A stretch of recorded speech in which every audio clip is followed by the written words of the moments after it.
ভারতসহ কয়েকটি দেশ থেকে ফেসবুকে বাংলাদেশ নিয়ে বিভ্রান্তিমূলক যে অপপ্রচার চলছে তা ঠেকাতে মেটার সহযোগিতা চেয়েছেন প্রধান উপদেষ্টা ডক্টর মোহাম্মদ ইউনূস। আর সরকার ভারতের সঙ্গে বিদ্যমান চুক্তি মেনেই শেখ হাসিনাকে ফেরত আনা এবং দেশটির সঙ্গে সুসম্পর্ক রাখার পরিকল্পনায় এগোচ্ছে। রোববার সন্ধ্যায় ফরেন সার্ভিস একাডেমিতে আয়োজিত সংবাদ সম্মেলনে এসব কথা জানান প্রধান উপদেষ্টার প্রেস উইং সদস্যরা। বিস্তারিত জানাচ্ছেন সাজেদা সুইটি। ইন্ডিয়ান ফরেন সেক্রেটারির সাথে চিফ অ্যাডভাইজার একটা সাক্ষাৎ হতে পারে। ভারতের সঙ্গে বরাবরই সুসম্পর্ক চেয়েছে বাংলাদেশ, তবে অবশ্যই ন্যায্যতার ভিত্তিতে। সন্ধ্যায় সংবাদ সম্মেলনে সাংবাদিকদের প্রশ্নের জবাবে সেটি আবার জানালেন প্রধান উপদেষ্টার প্রেস উইং সদস্যরা। বাংলাদেশ ভারত পররাষ্ট্র সচিব পর্যায়ের সোমবারের বৈঠকে দুই দেশের অভিন্ন নদী সহ বিভিন্ন বিষয়ে আলোচনা হবে বলেও জানান তারা। ইন্ডিয়ার সাথে আমাদের যে মিউচুয়াল ইন্টারেস্টে যে বিষয় আছে প্রত্যেকটা জিনিসই আলাপ হবে। মিউচুয়াল ইন্টারেস্টের ব্যাপারটা রেখে যাতে অবভিয়াসলি অসম যে চুক্তিগুলো আছে সেগুলো নিয়ে তো অবভিয়াসলি ডিসকাশন ভবিষ্যতে হবে।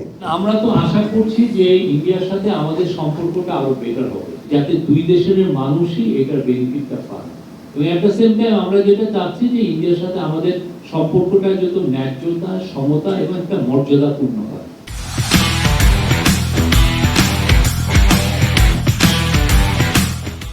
বাংলাদেশ ভারতের সঙ্গে সুসম্পর্কের ব্যাপারে যেমন আন্তরিক, তেমনি শেখ হাসিনাকে সেদেশ থেকে ফেরত আনার ব্যাপারেও দৃঢ় প্রতিজ্ঞ, জানান তারা। শেখ হাসিনার এক্সট্রাডিশনের ব্যাপারে আমাদের গভর্নমেন্টের অবস্থান খুব স্পষ্ট, ক্লিয়ার। আমরা শেখ হাসিনাকে দেশে ফিরিয়ে এনে আইনের সম্মুখীন করতে চাই। জবাবদিহিতার জন্য আইনের আওতায় তাকে আনাটা এটা হচ্ছে আমাদের একটা কমিটমেন্ট, আমরা এটা করব। এক্সট্রাডিশন ট্রিটিতে আবার কিছু সার্টেন লিগ্যাল প্রসিডিউরকে করে তারপরে আপনি এটা একজনকে এক্সট্রাডিশন যেতে পারেন। আমরা সেই প্রসিডিউরটা আমরা কমপ্লিট করছি। সেটা কমপ্লিট করার পরে আমরা ফর্মালি অ্যাপ্রোচ করব ইন্ডিয়াকে তাকে এক্সট্রাডিশন করার জন্য। ভারতের গণমাধ্যমকে কাল্পনিক প্রচারণা বন্ধ রেখে বাংলাদেশে এসে সত্য তুলে ধরার আহ্বান জানান প্রেস উইং সদস্যরা। বলেন, বাংলাদেশের সার্বভৌমত্ব ও ঝুঁকিতে থাকা মানুষদের নিয়ে কেউ অপপ্রচার চালালে ব্যবস্থা নেওয়া হবে। যারাই শেখ হাসিনার কাভার করেন বাইরে, বা তারা অবশ্যই তার লক্ষ্য রাখবেন যে তার হেট স্পিচ যাতে কেউ স্প্রেড না করে।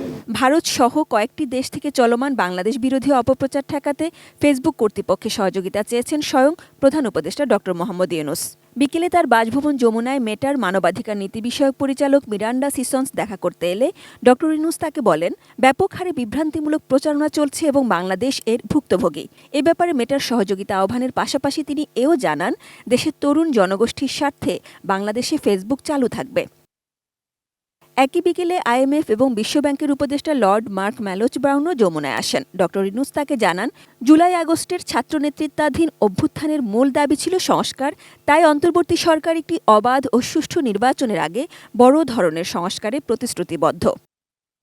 সাজিদা সুইটি, এটিএন নিউজ, ঢাকা।